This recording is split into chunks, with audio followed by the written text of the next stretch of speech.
Hello, Namaskar. This is Firstpost and you're watching Vantage with me, Palki Sharma.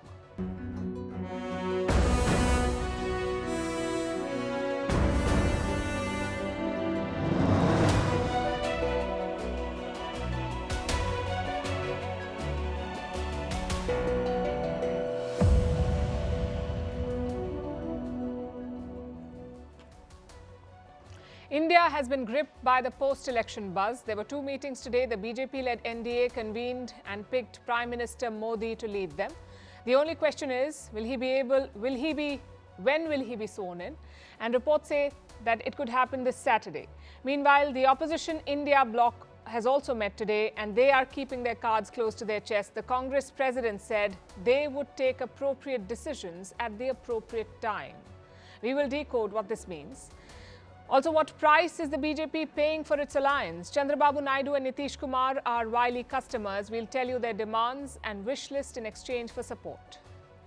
Moving on to Israel, Biden is growing more and more critical of Netanyahu. Yet when it comes to aid, the US still gives Israel everything it needs. In Ukraine, Russia says French troops are legitimate targets. US President Biden is in France. What's on his agenda? The world is in debt, but the rich are only getting richer. What explains this? And it's World Environment Day today. We will tell you why policies matter more than cleaning drives. But first, the headlines. Turkey jails a pro-Kurdish mayor for nearly 20 years. Just days ago, he was removed from his post and detained. The arrest led to brawls inside Turkey's parliament. Authorities claim the mayor's party is linked to the outlawed PKK Kurdish militants. South Africa's Sports and Culture Minister charged with corruption. He is accused of taking bribes. The minister was briefly arrested before he got bail. This comes as his party, the ANC, struggles to form a coalition government. Germany continues to bulk up its defences. Berlin will buy 20 new Eurofighter jets from Airbus. This is in addition to the 38 jets ordered in 2020. Germany has been on a defence spending spree since Russia's invasion of Ukraine in 2022. The UK's Prime Minister Rishi Sunak and opposition leader Keir Starmer clash in a TV debate. They spar over taxes, healthcare and the cost of living crisis. A Snap poll said that the Prime Minister performed better than his rival, but Starmer is heavily tipped to replace Sunak in the July election. And age is no bar for Fiji's Prime Minister. The 75-year-old leader wins a bronze medal at an international athletics championship. A coup maker turned politician, Fiji's Prime Minister is also a former soldier who returned to power in 2022.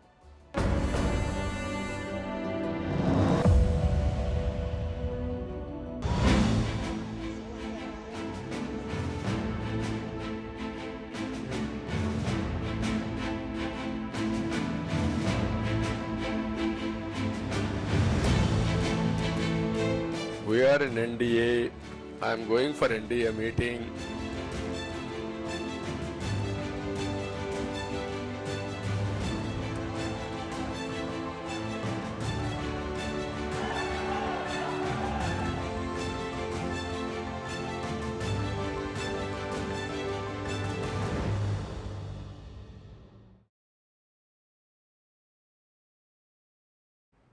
New Delhi is buzzing. In a way, it hasn't for a long, long time. Political reporters have respawned. Coalition partners are camping here and the haggling is back. The haggling for cabinet berths and portfolios. It's like Delhi has gone back to the 1990s. So what's the latest tea? Both alliances held meetings today. First, the BJP-led NDA alliance and then the Congress-led India bloc. We'll focus on the NDA first. All eyes were on two regional leaders, Chandrababu Naidu of the TDP, the Telugu Desam Party, soon to be Chief Minister of Andhra Pradesh, and Nitish Kumar of the JDU, already the Chief Minister of Bihar. The BJP needs their support to form a government. So the coverage was non-stop. Cameras followed them to the airport, cameras tracked them inside the plane and all the way to their residences in New Delhi. Even before reaching, Chandrababu Naidu had made his position clear. He said he would stick with the NDA. I am also experienced. I have seen so many political changes in this country. We are in NDA. I am going for NDA meeting.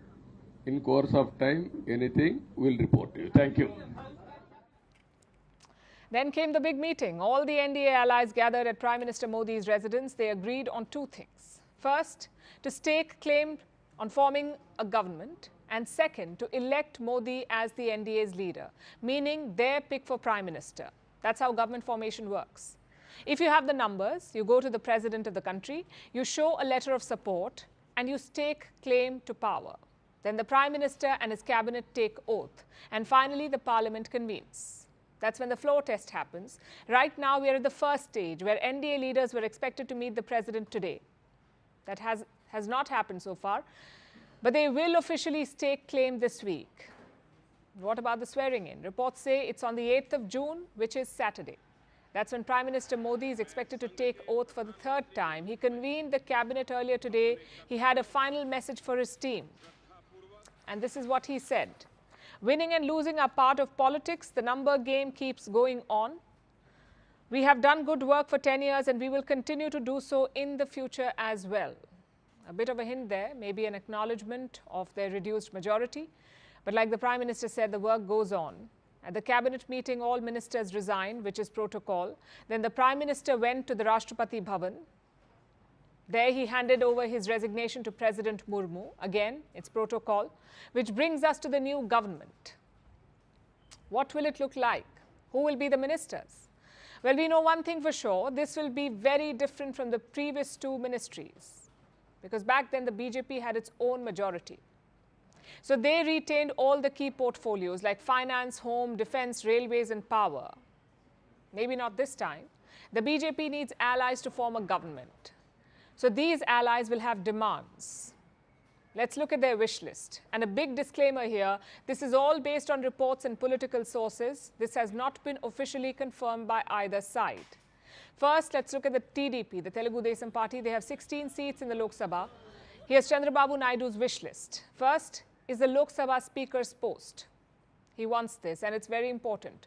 The Speaker conducts the affairs of the Lok Sabha, that is the lower house of Indian Parliament. And it's been a subject of controversy recently because the opposition says that the Speaker acts in a partisan manner. So if the TDP gets Speaker, it would be huge. Another demand is special status for Andhra Pradesh. This comes with a lot of advantages, more funds, more tax concessions and more incentives. And finally, the most important demand, around 8 ministries. That's what they want, 8 ministries and quite consequential ones too, like road transport, rural development, health, housing and urban affairs, agriculture, IT and communications, education and MOS finance. MOS is Minister of State. It's a bit like the junior finance minister. Around 5 of these are cabinet berths. Now we come to the JDU, that is Nitish Kumar's party. They're asking for at least 3 cabinet berths, and they too have a preference. They want railways and agro-industries. A third ally is the Shiv Sena Shinde, the party of Maharashtra's chief minister. They have 7 seats in the Lok Sabha, and they're seeking 1 cabinet berth. Same with the LJP, the Lok Janashakti party, again from Bihar. They have 5 seats in this new Lok Sabha, and they too want a cabinet berth, possibly food and public distribution. So let's recap. NDA allies are asking for close to 10 cabinet berths. Has the BJP agreed to it? Apparently a deal has been struck, but we'll have to wait for the finer details to come out. Plus, it's not just about the ministries. Allies can also demand other things, like policy changes, or shifting out certain existing ministers, or even a common minimum program. In fact, the JDU is reportedly pushing for it. A common minimum program. What does it mean? It's basically a policy document for the coalition. What issues can be taken up? What are the priorities? And what are the no-go zones? Apparently, the JDU wants such a document. It does give clarity to the people, but it also limits the Prime Minister. Of course, this is all based on sources and reports. Like I said initially, the final picture will be clear only by Saturday. That is, if the opposition does not spring a surprise. They've also had a busy day. Let's tell you about the latest from the opposition camp.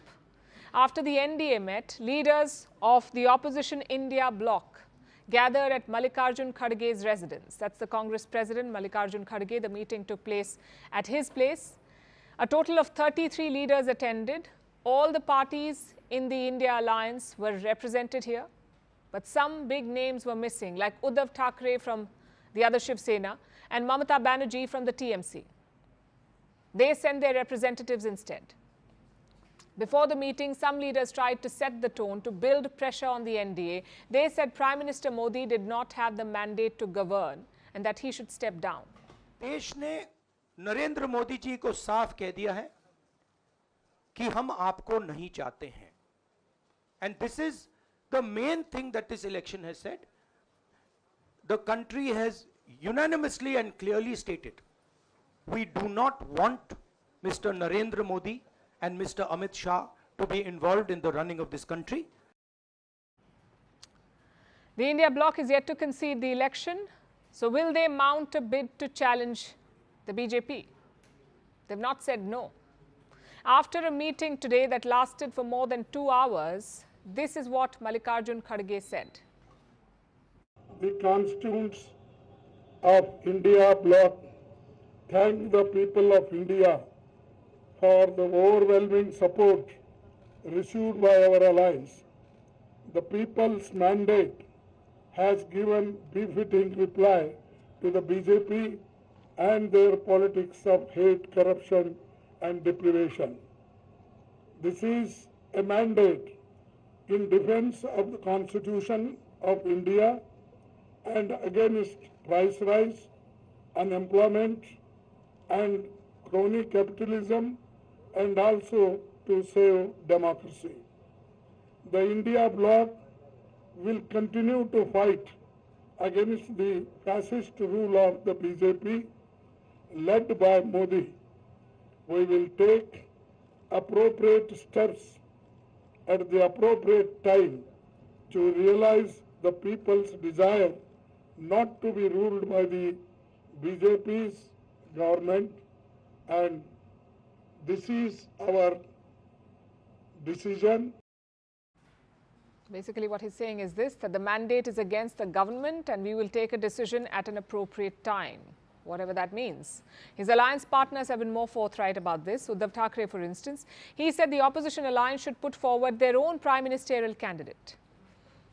But you see, to form a government, you need the numbers, and this alliance is going to need more support, more partners with seats. And who could those partners be? Some photographs have sparked speculation today. I'm sure you've seen these. That's Nitish Kumar, the Chief Minister of Bihar and leader of the JDU, which is a top ally of the BJP. With him is Tejasvi Yadav, leader of the RJD or Rashtriya Janata Dal, and a former ally of Nitish Kumar. Now, Tejasvi Yadav served as Bihar's Deputy Chief Minister. He was Nitish Kumar's coalition partner.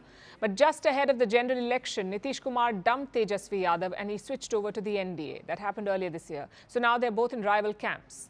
Nitish with the BJP-led alliance and Tejasvi with the Congress-led alliance. This morning, both these gentlemen were on the same flight to New Delhi, and that sparked fresh rumors about what they could potentially discuss on the flight and whether they will join hands again. Although, come to think of it, you don't have to be on a flight together to rekindle your alliance. You can just pick up the phone and talk. But given how charged the atmosphere is, pictures like these fuel speculation, and Tejasvi Yadav did the rest by releasing a cryptic message. This is what he posted on X. It said, "Wait and watch. We will see something better in the future." Plus, Nitish Kumar's reputation does not help. He is famous for his flip-flop. Since 2015, he switched sides as many as 4 times. 4 times in 9 years. It tells you how fickle he is as a political partner. So what if he switches again? Reports say he's being wooed by the India bloc. Apparently, they've made him an offer, the post of Deputy Prime Minister. Again, we cannot confirm it.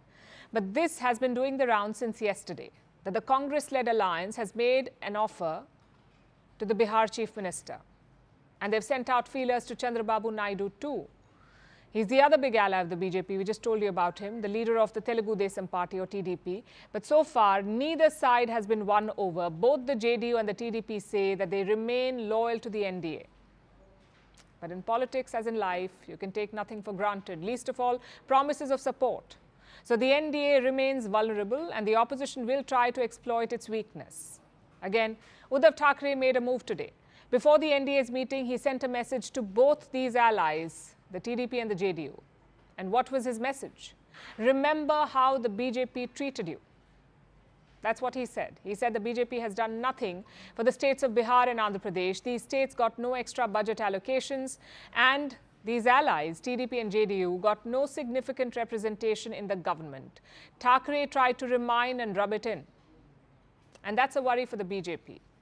How they treat their allies now will decide their future in power. And this extends to local politics as well.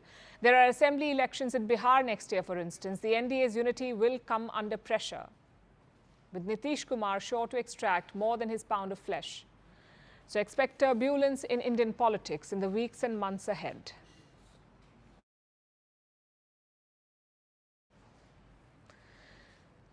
Now let's look at India's stock markets. Yesterday we saw a bloodbath. The markets saw their worst fall in 4 years since the Wuhan virus pandemic. Yesterday was the worst. But today it seems like the markets were in recovery mode. Investors have begun picking up the pieces. And they posted a decent upswing today. The Nifty ended at over 22,600. It rose by more than 3%. The Sensex saw a similar recovery. It ended the trading day at over 74,300. Again, more than 3% up. Now, as the name suggests, the Nifty 50 tracks 50 major companies. Yesterday, 42 out of these 50 companies saw their share prices fall.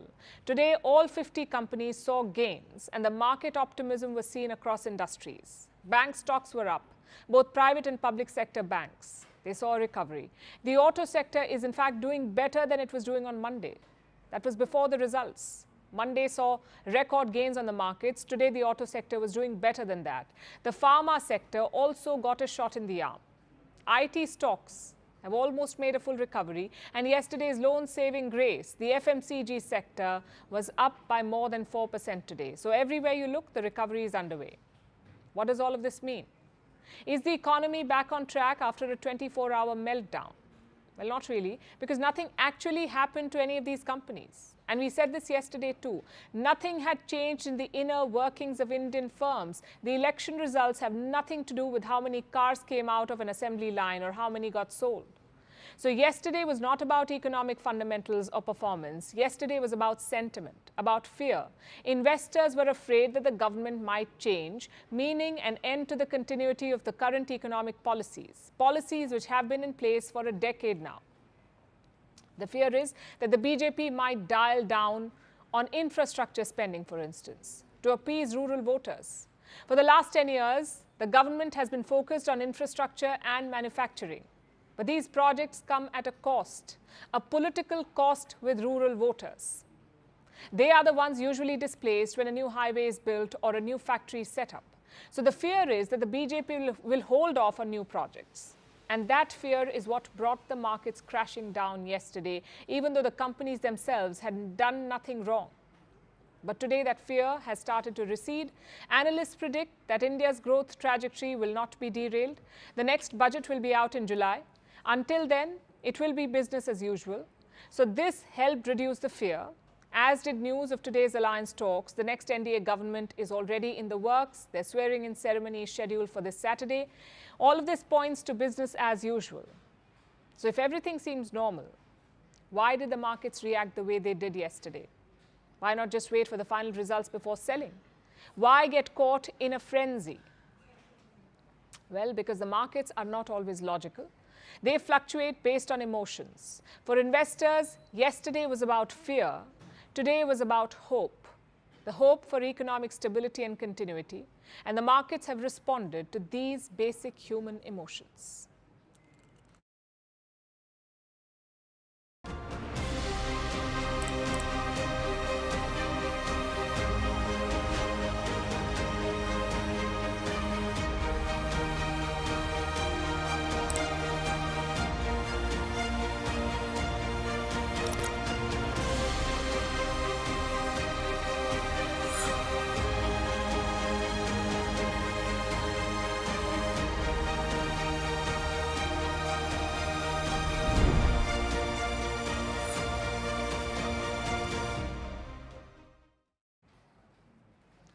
You know the drill after elections? Messages pour in from across the world, well wishes, praises, and promises to work closer. And this time it's no different. India's neighbors were the first to send messages. The Prime Minister of Bhutan, the Prime Minister of Nepal, the President of Sri Lanka, the President of the Maldives and the Prime Minister of Bangladesh, all of them have congratulated Prime Minister Modi. They also noted that this is his third consecutive term, something that is rare in politics. You may have noticed that two neighbors are missing in this list. That's Pakistan and China. Islamabad has not sent a message yet. Some provincial ministers did congratulate the people of India, but nothing from their Prime Minister. What about China? Nothing from President Xi Jinping, but their foreign ministry did congratulate Modi. Listen in. We noted that the results of India's general elections have been announced. China congratulates the BJP, led by Prime Minister Modi, and along with their National Democratic Alliance on their victory. A healthy and stable China-India relationship is in the common interest of both sides and is conducive to peace and development in the region and the world. Don't read too much into that. It's mostly protocol language put together. More than 50 countries have sent wishes. Latvia, Lithuania, Mauritius, which is an old partner, Myanmar, Singapore, Japan, Iran, and also Taiwan. From the West, Italy was the first to send a message. Prime Minister Giorgia Meloni congratulated Modi. Remember, Italy is hosting the G7 summit next week, and Prime Minister Modi is expected to attend it. French President Emmanuel Macron has also extended his wishes.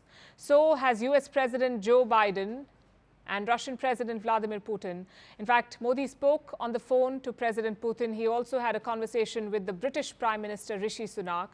Two wartime leaders also congratulated the Prime Minister. That's Volodymyr Zelensky of Ukraine and Benjamin Netanyahu of Israel. Remember, India has refused to take sides in both these wars. So Zelensky, Putin, Netanyahu, they were all congratulating the Indian leader. The Israeli Prime Minister also added a line in Hindi. He wrote, "Badhai ho," which means congratulations. But let's also look at what comes after. What will the new government focus on? What will be the foreign policy priorities for New Delhi? The first issue is the personal. Three leaders have dominated India's foreign policy. That's Prime Minister Modi, Foreign Minister S. Jaishankar, and National Security Advisor Ajit Doval. Will this trio remain under the new coalition? Will the Prime Minister make changes? That will have a bearing. Maybe not on the broader foreign policy of India, but definitely on the strategies and the style. The swearing in is apparently slated for June 8th. As of now, that's the date. So we will have clarity by then. With that said, let's look at priorities. What should the new government focus on? Mainly three things. Number one is the neighborhood. India's relations in South Asia are going through a rough patch. The Maldives is pivoting to China. They've even expelled Indian soldiers. Sri Lanka is also slipping into China's grip. Despite the debt crisis, they're still taking Beijing's money. Nepal also looks iffy at this point. In March, a new foreign minister took over in Kathmandu. He visited China first instead of India. So the neighborhood should be the government's first priority. A lot of bridges have been burnt. They must be repaired. Number two is the global south. This mission began in Modi's last term. New Delhi hosted a couple of summits for global south nations. It also pushed to expand the G20. But now it's time to build on that. China is making deep inroads in Africa and Latin America, so India must hit the road running. This decade will likely require a global south alliance. There will be more focus on climate talks, on global trade rules, and on digital security. So we need global south countries to band up. Finally, focus number three, a strategy to deter China, both military and financial. Last week, a few satellite pictures emerged from the border. We told you about them. These pictures showed Chinese fighter jets near Sikkim, almost 14 of them. So India needs to make military preparations too, not to escalate, but to deter Beijing.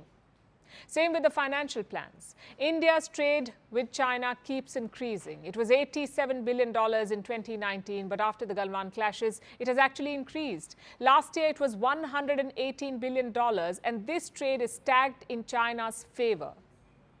So New Delhi must correct this, either by promoting domestic investments or by creating new supply chains elsewhere, maybe in friendly countries.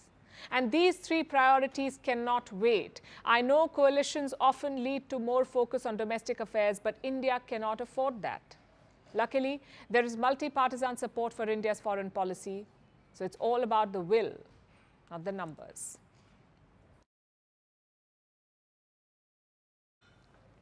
Our next story is also about global leaders, two in particular, US President Joe Biden and Israeli Prime Minister Benjamin Netanyahu. Biden has been criticizing Netanyahu for a while now. Every other day, you hear Biden complaining about the Israeli Prime Minister, about Netanyahu's approach to the war, his lack of concern with civilian casualties, Netanyahu's indifference to the Palestinian refugees in Rafah. Biden keeps complaining about all of this, and Netanyahu keeps ignoring his biggest ally every time. All of Biden's so-called red lines have been crossed. Biden said no to Israel's invasion of Rafah. All eyes are on Rafah now.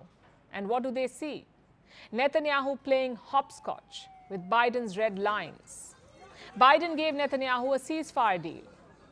This is after Israel rejected a deal that Hamas was on board with. Biden desperately wants Israel to take the new plan, but what does Netanyahu do? He sends out officials who say this.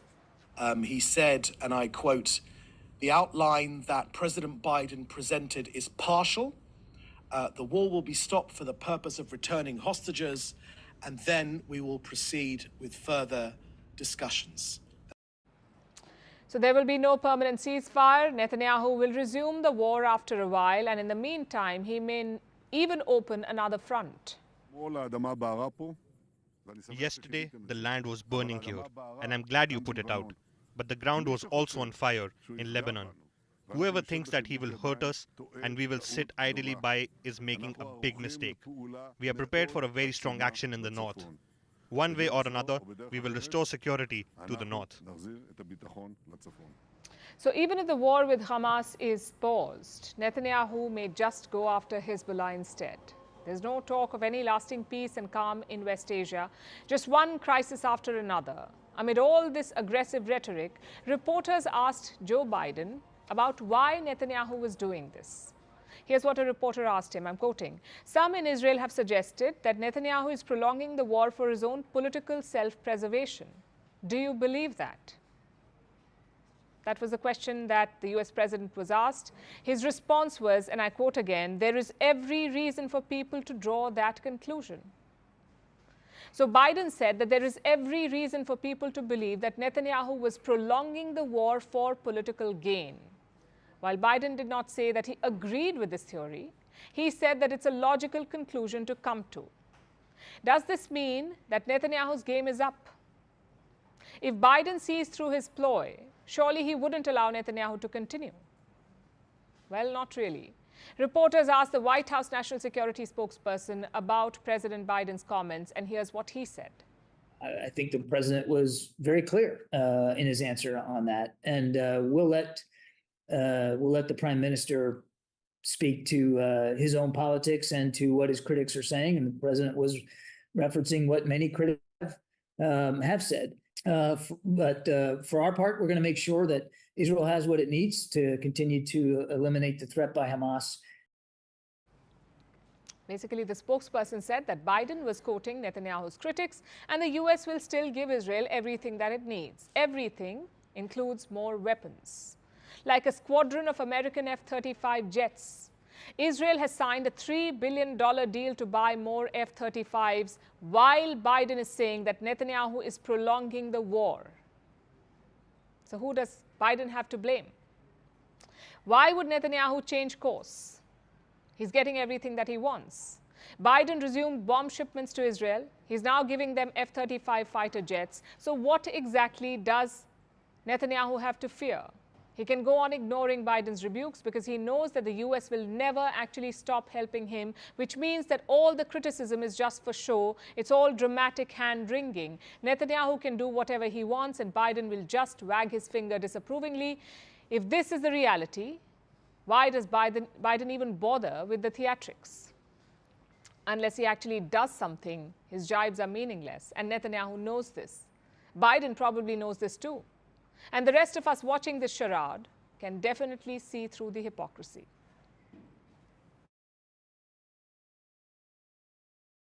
Now let's talk about the other war, the war in Ukraine. That conflict is on the verge of escalation again. Russian officials have issued new threats. They say that any foreign troops in Ukraine are quote-unquote legitimate targets. Moscow is talking about French troops.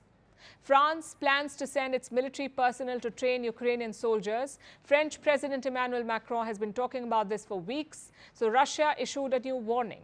Meanwhile, Ukraine has started attacking Russia with American weapons. This was once taboo, but last week Washington gave Kiev permission, and Ukraine has quickly trained American guns on Russia's Belgorod. Our next report has the details. As for the French instructors, I have reason to believe there are many specific facts on this matter, that they are already working in Ukraine. Regardless of whether they are members of the French armed forces or simply mercenaries, they represent an absolutely legitimate target for our armed forces. That was Russia's foreign minister, Sergei Lavrov. He made that announcement on Tuesday. He said French instructors are working in Ukraine and that they are legitimate targets for Russia. For a while now, France has wanted to send its troops to Ukraine. Macron keeps bringing up the possibility. He says the French troops will go as advisors. They won't participate in the actual combat. Instead, they will help train Ukrainian soldiers. That is what Macron claims. But it seems that Russia doesn't care much for this passive French role either. Moscow's view is simple. If you send your troops to our target zone, they are fair game for Russian missiles. Lavrov also said that Russia won't differentiate between French military personnel and mercenaries. If either of them are in Ukraine, they will get hit. This could mean a potential escalation, because Russia could directly kill a NATO member nation's soldiers. It seems Russia doesn't really want to do this, though. It is trying to convince the troops to stay away. Posters have come up near the French embassy in Moscow, calling on French soldiers not to repeat the mistakes of their ancestors. The posters mention French troops who fought for Nazi Germany and who died fighting against the Soviet Union. Russia is hoping this history lesson convinces the French troops to stay away from Ukraine. But if not, their presence will be another new escalation. Because one has already taken place over the weekend. Ukraine has started using Western weapons to strike Russian territory. For the last 2 years, Ukraine could not strike Russian territory with Western weapons. All the donated weapons were only for defense, only to be used on Ukrainian land. But that restriction has been lifted. Last week, the US gave Ukraine permission to use its weapons to hit Russian soil. Kyiv is now allowed to fire American howitzers and HIMARS at Russia, and this has already begun. A Ukrainian official said a HIMARS was used to hit Belgorod, the Russian region that borders northeastern Ukraine. That is where the Russians are mobilizing, in a bid to capture Ukraine's second largest city, Kharkiv. Russia's Kharkiv offensive is why the West changed its stance. And the moment they did, Ukraine began to strike back. This is the first time that American weapons are being fired into Russian territory. Amid these new tensions, French troops in Ukraine will be an added provocation. Question is, can the West really risk backing Russia into a corner?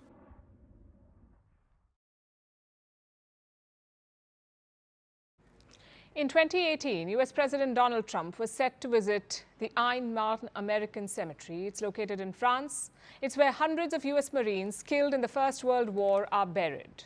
Trump was supposed to go there, but in the end, the visit was called off. Why? Because it was raining. Believe it or not, Trump thought that the rain would affect his hair, which sounds very much like him. And in true Trump fashion, he took things further. He apparently said that the cemetery was filled with losers. Of course, the comment did not go down well. These were army veterans after all. Biden raised it many times since then, especially on the campaign trail. And now he's set to visit the same cemetery. The US President, Joe Biden this time, is currently in France. He arrived today morning in Paris. He was greeted by the French Prime Minister. He was given a guard of honor. It was the start of a grand affair. Now, the purpose of the visit is quite straightforward. It's to mark the D-Day anniversary. In 1944, Allied troops landed on the beaches of Normandy, and it was to free Europe from Nazi occupation. This was the largest military invasion by sea in history. So it is a special tribute, and Biden won't be there alone. He will be joined by French President Emmanuel Macron, of course, UK Prime Minister Rishi Sunak, Canadian Prime Minister Justin Trudeau, German Chancellor Olaf Scholz, and others. It's a show of Western unity. And that's the agenda on paper. But in reality, there's a lot more at stake. There's a lot more on the agenda. Biden has two things to do. First is reassuring his allies, and two, the Russia-Ukraine war. So let's take them one by one. Biden came to power promising a return to traditional US foreign policy. He promised to defend democracy. He promised to strengthen alliances, and he's mostly done that. In the coming weeks, Biden has two more summits, the G7 summit in Italy and the NATO summit in Washington. So the US is very much back in traditional alliances. But the fear remains, because it's election season in America and Biden is not exactly in a good position. So American partners elsewhere have one question on their mind. What if Donald Trump comes back? What if he wins the presidential election? Will he pull out of the NATO? What happens to the American security commitments if he does? That's the big worry. And it will be conveyed to Biden during this visit. The other concern is the Ukraine war and where it's heading. On Friday, Zelensky will be in Paris. The Ukrainian president will meet Biden and Macron, and he will talk about Kiev's needs. The meeting will come at a critical time because Russia has opened a new front in the war. It is making gains every day. Meanwhile, Ukraine is barely managing. They lack manpower, they lack ammunition. So they've been pushing for Western help. And who better to talk about it than Joe Biden, given that Washington is footing most of Kiev's defense bill. And while Biden rallies European leaders against Russia, he will also face another dilemma. That's the Israel-Hamas war. This is Biden's first visit to Europe since this war broke out in Gaza. Initially, they were all supporting Israel, but now it's been 8 months. 36,000 Palestinians have been killed. So Israel's war is under intense scrutiny, and Europe is increasingly critical. Last week, Biden floated a peace plan. The G7 endorsed it, but Israel has only stepped up its offensive since then. And that puts the American leader in an awkward position. Plus, there are stark differences even within Europe. 4 nations, 4 European countries have already recognized the state of Palestine, so Biden has an uphill battle. He's in Europe to strengthen transatlantic ties, to shore up support for Ukraine, but it's not going to be easy for him. He may unite Europe for one war, but the other one will be a battle even for the US president. The world is in debt, almost to the tune of $320 trillion. And who owes this debt? Well, everyone, from households to governments. A cost of living crisis has gripped the globe. Inflation is rising, so people are borrowing more, and so are governments. But how much debt is too much debt? And when does this debt become unsustainable? That is one side of our next story. Here's the other side. As the global economy struggles, the rich are only getting richer. Their numbers are rising to record highs. The world has never had so many rich people before. Our next report explains why. 2 wars, multiple conflicts, inflation, a cost of living crisis. The global economy is going through a lot. It is on course to record its worst half-decade of growth in 30 years. But that isn't affecting the wealthy. The world's richest are only getting richer. Look at the high net worth individuals. That's those with investable assets of $1 million. Their numbers have gone up by almost 5.1%. There are now 22.8 million high net worth individuals in the world. As for their wealth, it's risen to $86.8 trillion, an increase of almost 5% since 2023. Since 2020, the world's 5 richest men have doubled their fortune. They are now worth $869 billion. This way, the world may have its first trillionaire in a decade. Since 2020, the world's billionaires are richer by $3 trillion. Their wealth has grown thrice the rate of inflation. But what's also increasing is the gap between the rich and the poor. People are working more jobs, they are working longer, but their wealth is declining. Right now, it will take 229 years for the world to eradicate poverty. And debt is piling up as well. The world is in debt to the tune of almost $320 trillion. Now, the world has a population of 8.1 billion. Divide the debt among all of them, and it's still $39,000 per person. Imagine that. This total debt of almost $320 trillion combines borrowings from households, businesses, and governments. Household debt covers your loans, mortgages, and credit card debt. In 2024, it was worth $59 trillion. Then there's business debt, money that companies use to finance their operations. That stands at $164 trillion. And lastly, there's government debt. It hit a record $97 trillion in 2023, and nearly one-third of it is owed by developing nations. And with the borrowing increasing, interest on public debt has jumped to $847 billion last year. 1 in 3 countries is spending more on paying interest than on healthcare, education, and climate action. Now, the world has long been in debt, and it's only increasing. But the question is, how much debt is too much debt? When does it become unsustainable?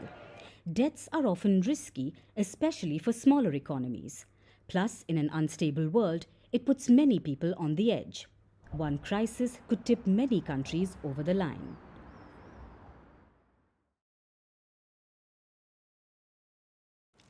Today is World Environment Day. It sounds like a typical essay topic in school, doesn't it? And that is the problem. The United Nations selected this day in 1972. They said June 5th will be Environment Day. Around 3,500 events were organized today. Saplings were planted in the Maldives. Green murals were unveiled in the US, and cleaning drives were organized in India. It's great PR for everyone. The celebrities post nice pictures on social media, world leaders belt out advice, and by tomorrow, everyone forgets. And that is the problem.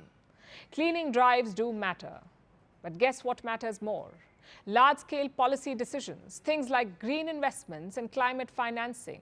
That's what we need to focus on.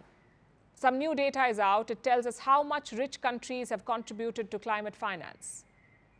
The number was $116 billion in 2022, $116 billion, which is very significant because climate financing has never touched $100 billion.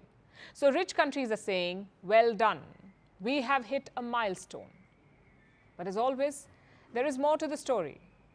First of all, they're late. $100 billion was supposed to be raised in the year 2020. They finally did it 2 years late. And secondly, most of this money is loans, meaning it has to be paid back. Around 69% of the $116 billion is debt, 69% of it. That's around $63 billion of debt. Only 28% is grants. And experts are questioning this. They're asking, how is this climate justice? And we agree. Let me explain why. Imagine you're driving your car on the road. Suddenly there's an accident. Another driver smashes into your car. It's all their fault. You didn't even know what was happening. The other driver promises to pay for the damage, but later they give you a loan to fix your car back up, a loan that you will have to repay. Does it sound like a fair deal to you? I'm sure it doesn't, because it's not. And that's exactly what this climate financing deal is. The rich countries cause the damage. They make up 2/3 of existing carbon emissions, 2/3. So how can they get away with loans? If you break it, you pay for it. Shouldn't that apply to rich countries? Ideally, yes. But the problem is that climate financing has no binding definition. Look at what the United Nations says. Climate finance, according to the UN, refers to local, national or transnational financing drawn from public, private and alternative sources of financing that seeks to support mitigation and adaptation actions that will address climate change. I know it sounds complicated, but here's the simple breakdown. Any money meant to address climate change is climate financing. It can be loans or grants or investments, anything, which is quite a broad definition. So rich countries are using this loophole, and this is just one strategy that they use. Developed countries have many more. For example, double counting, counting the same money again. In 2005, the European Union made a promise. They said we will spend 0.7% of our GDP on climate financing. In 2010, they made another promise. to raise $7 billion for climate finance. Now, both of these were separate promises, but guess what? The EU double counted it. The same money was counted as part of both the promises. And Britain did the same. They had promised $500 million for humanitarian work in other countries, like Afghanistan and Yemen. This is humanitarian, not climate work. Yet Britain counted it as both. And this seems to be common practice. Climate finance is being used to fund other projects, projects that have nothing to do with climate. The question is, how can we stop this? For starters, settle on a definition for climate finance. Keep loans out of it. Then we can have a serious discussion. Also, scrutinize the accounting books. Don't let countries get away with double counting or mislabeling. Only then will climate financing be meaningful. And now it's time for Vantage Shots, images that tell the story. American strategic bombers drop precision weapons during drills with South Korean fighters. Jordan makes its biggest drug bust in years at the border with Saudi Arabia. And Chile is installing the world's largest camera for astronomy. Finally, we are taking you back in history. On this day in 1967, the Six-Day War broke out in West Asia. It was between Israel and the Arab states of Egypt, Jordan and Syria. The brief but bloody battle was the result of years of diplomatic friction. The war ended with a UN-brokered ceasefire, but it changed the map of West Asia. We're leaving you on that note. Thanks for watching. We will see you tomorrow.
Wow, splash.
PLA continues to exercise critical elements in potential military invasion of Taiwan.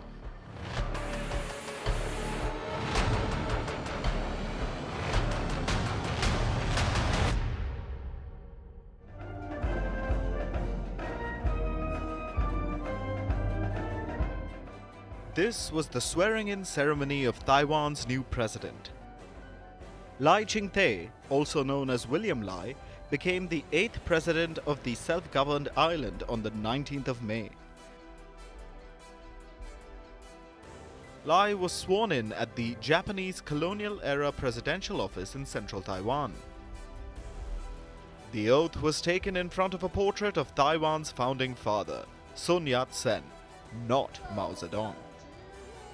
And in a proud moment for the island, democracy was celebrated.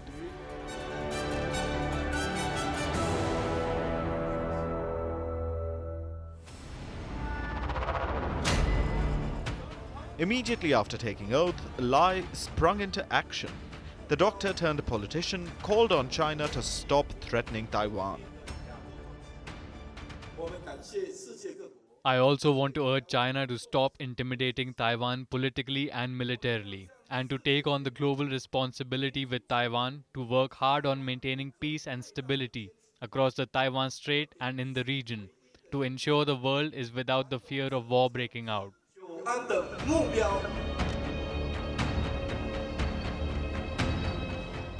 Joining Lai was his vice president, Xiao Bai-kim.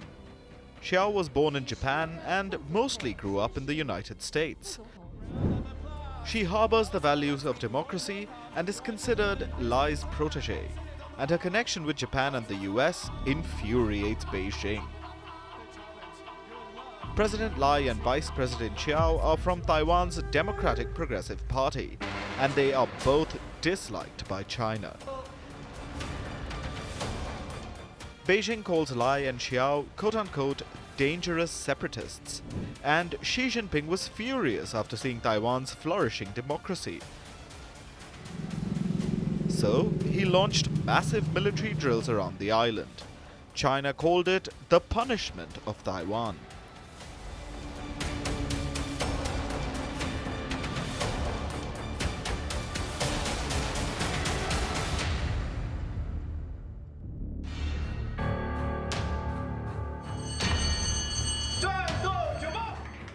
After Lai was sworn in as Taiwan's president, China announced a 2-day-long military exercise.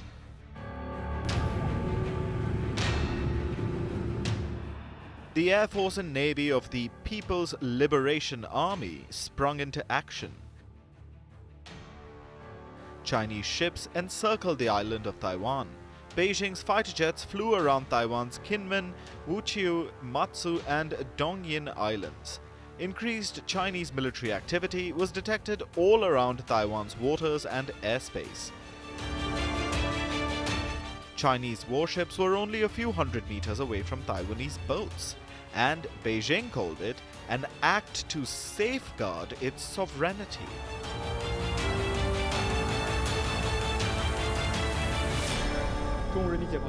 The joint exercises and training carried out by the Eastern Theater Command of the Chinese People's Liberation Army in the vicinity of the island of Taiwan was to safeguard national sovereignty and territorial integrity, to vigorously punish the separatist forces for seeking independence in Taiwan.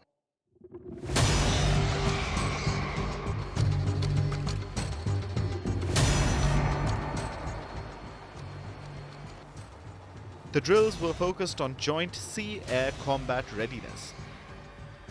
They involved the simulation of precision strikes on key targets. The drills showcased China's plan to blockade the island. Chinese troops also practiced amphibious operations. However, no live-fire drills were held. Either China wanted to preserve ammunition, or Beijing didn't sanction any gunpowder. Still, the Chinese forces managed to put on a stellar show of force.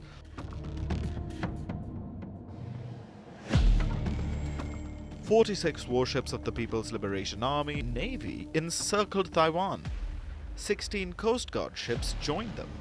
and 111 fighter jets and bombers were detected near Taiwan's airspace, out of which 82 entered Taiwan's Air Defense Identification Zone, or ADIZ, making it the biggest violation ever. However, despite the muscle flexing, these were China's shortest drills around Taiwan ever. Makes you wonder, is everything alright in Beijing?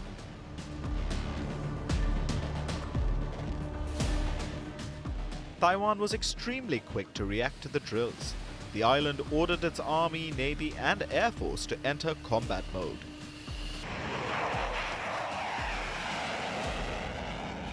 Taiwan launched its F-16 and Mirage 2000 fighter jets to track the Chinese warships and aircraft. The F-16 jets even simulated counterattacks on Chinese ships. Taiwan's Coast Guard and Navy sailed into the high seas as they shadowed Beijing's Navy. The island also activated its air defense systems and tracked Chinese aircraft activity.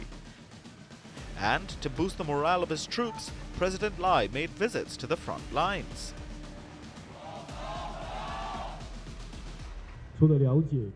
I also want to thank all the brothers and sisters of the National Armed Forces for sticking to their posts and protecting national security. During the past period, everyone has worked hard in response to China's military exercises. Thank you. Our pilots have explained to me in detail how to respond to Chinese fighter jets, as well as demonstrating the control panel of the fighter jet. Everyone is on call 24 hours for conducting air patrol missions. Supporting President Lai were his people who firmly stood by their government. Some Taiwanese people even said that they were used to Chinese theatrics. From childhood to adulthood, we have gotten used to their threats. They haven't really done anything significant. They've talked about it so many times, but there hasn't been any real action. If they wanted to take over Taiwan, they would have done it already. And joining Taiwan in slamming China were the island's allies.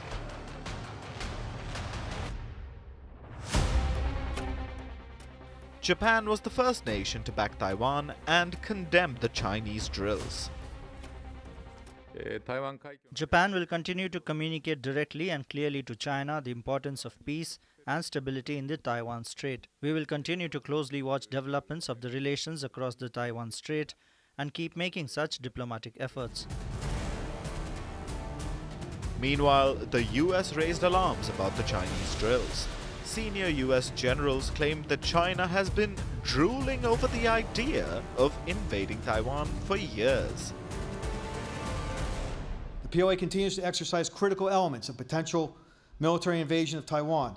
Last year, they simulated a maritime and air blockade of the island. Subsequent exercises in this past year featured amphibious assault and counter-intervention operations that we are sure are going to likely be built upon this year. Washington also sent senior lawmakers to Taiwan.